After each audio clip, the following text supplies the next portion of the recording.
Joto lilipoanza kupanda, County Assembly ikatoa ilani kwamba baadhi ya mawaziri ama wote wataweza kuitwa na kila mtu kubeba msalaba wake.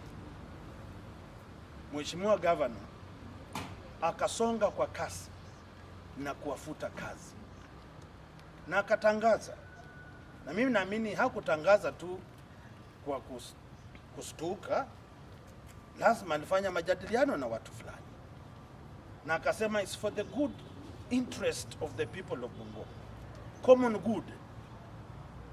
Baada ya wiki moja kesi kotini, watu wamerudi.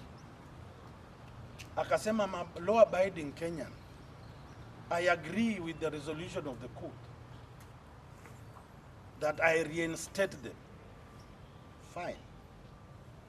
The case said reinstate them. Did they tell you to reshuffle them? Ni sawa. Umewarudisha, umewabadilisha. Unachukua daktari wa afya Bi Mayama unampeleka kwa kilimo Magrini. Unamtoa mmoja alikuwa kule kwa trade ukamleta finance, umempeleka kwa barabara. Aliyekuwa kwa barabara umempeleka kwa finance.